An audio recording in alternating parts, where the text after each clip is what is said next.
Hi family, welcome to another episode of the Rotator Cuff Expert. I'm Dr. Daniel Orcutt. As you probably know, I have done thousands of shoulder surgeries and helped lots and lots of people recover from shoulder surgery. So this video right here is going to be about what it's like in the recovery from week 0 to about week 6. So in the very beginning of the recovery. Unfortunately, week 6 is not the end of the recovery. It is sort of the first beginning step of recovery. So just be patient with yourself. So we're going to talk about the 5 truths about what's happening in the first 6 weeks of recovery. So if you're dealing with pain or prepping for surgery or recovering, I'm going to break this all down to you.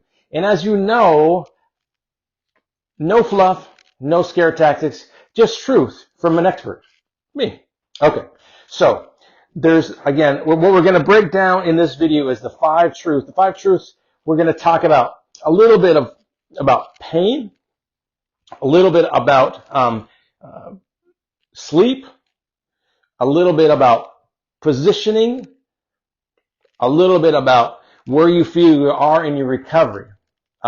So down below, tell me where you are in your recovery. Are you in the 0 stage or in the 6-week stage, somewhere in between, or a long time over? So just let me know. So again, we're going to talk a little about the pain, sleep, lack of progress, the sling, and the feeling of being behind.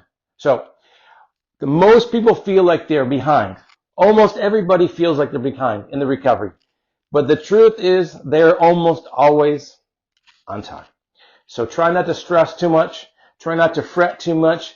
It is a stressful process. But the truth is it takes time, and there's no way to actually accelerate that. So truth number 1 is pain. Pain is normal, but it does change, right? This pain is not the constant pain all the time. In fact, in the very beginning, you may not have any pain because you have the block. But the pain after that is going to be worse at night, worse when you're trying to just rest and sleep and get some rest. It's going to be worse then. Or it's going to be worse when you move, when you're trying to change your dressing, or when you try to move in position of sleep. Any shift is you're gonna have some pain, and that's gonna take some time before it happens, before it stops doing that. Brief story: about 2 weeks after shoulder surgery, a guy comes in and said, "Hey, doc, I think I retore it. I had a lot of pain last night. I didn't do anything, but I had a lot of pain last night. I was still in my sling, and it faded over a few weeks." So lots of times, it's not so you didn't do something bad, unless you did something unusual, but usually not.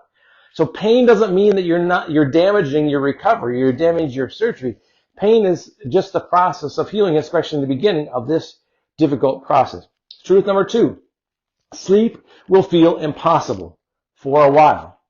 So lots of people talk about the recliner and the pillows. So you want a recliner to recline first, and you want pillows underneath your arm to help support that pillow, which also you have that sling on. But it's going to be tough. You're not going to be able to do any side sleeping.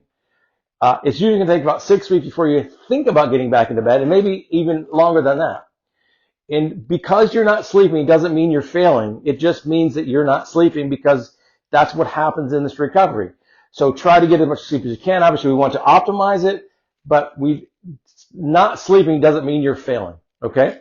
In fact, I had this guy who actually, the only way he could sleep would be lean against the wall with a neck pillow on, with ice pack on, which is crazy. But you know what? He made it. He made it through the recovery, and he was doing well now. So you're not failing because you can't sleep. It will come, but it's going to come slowly. So that's a tough one. And you have to try to be patient with it, because that's really hard for most of us, because most of us really would like some sleep, obviously. Truth number 3, progress feels invisible. It feels like it isn't there. It feels like you're not making any progress. And then all of a sudden, you get this little tick, and you notice there's a little progress. Progress is not linear. It doesn't go like this, right? It kind of goes like this. And then unfortunately it goes like that towards the end. Well, that's another video. But it takes weeks where you don't feel like you're making much progress. And then you get a small win, like you can reach a little farther. You can pour a little water.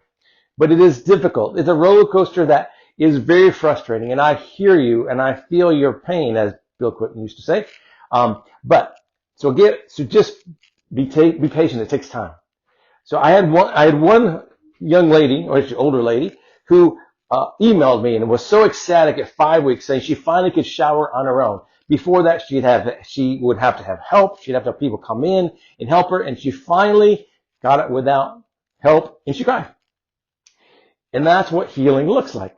It's just these little pieces, and you get an epiphany or a blessing, and you go, wow, I am beginning to recover. So recovery doesn't feel like a win, and then there's little wins, and there's always little wins. So that's a tough thing, right? It takes time. So if this video is helping you, please subscribe and like the video so we can give you another one so you don't miss the next one, okay? So truth number 4, the sling is a mental and a physical barrier. It's difficult. It's annoying. It's hot. It's sweaty. No one likes a sling. No one likes a sling. I can't think of anybody who likes a sling.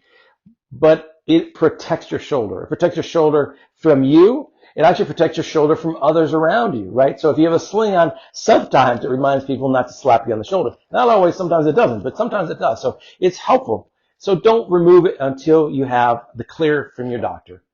It's important because we don't want to mess that up, right? If we're really talking about how to mess things up, taking the sling off and doing more than you should be doing can mess it up. Another tip, put a washcloth underneath the strap, the sling strap. That'll help a little bit more comfortable. And also put a feminine pad or an ABD pad underneath your armpit. That actually will help kind of dry up a little bit of that sweat and make it not feel quite so disgusting, right? Because unfortunately, it becomes sort of disgusting. So your sling is a short-term jail sentence, but has a long-term benefits for you. So don't rush your way out of it because we don't want to mess it up. Okay, number 5, the 5th truth. You're not behind. You're human. It takes time. It's sort of like a fracture, right? Something's broken. You can't make it heal faster. The only way it heals is time with your body. And that's the same thing with your shoulder surgery. You can't make it heal faster. It takes time. The biology takes time. So I hear it all the time. I thought it'd be further in week 3 or week 4 or week 5. But I don't know why, because that's not what I do know why. It's because you thought maybe you were different, that maybe you could heal faster or feel better or the stories not be truthful. Unfortunately, they are. No two surgeries are in recovery are the same, and you can't compare because compare just gives you this frustration, right?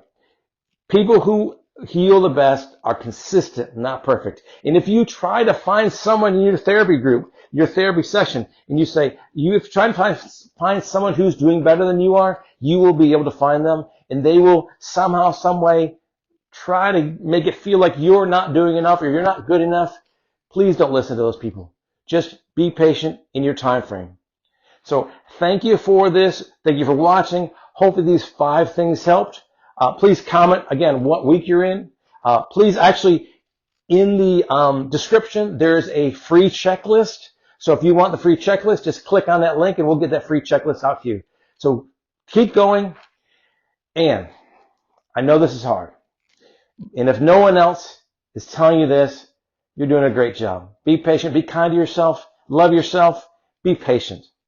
And if you are still having trouble with sleeping, which I'm sure lots of you are, we do have a specific video that we'll link at the very end of this video, specific video that we talk about sleeping and sleeping techniques. Okay? So thank you. Appreciate your time, and we'll see you next time.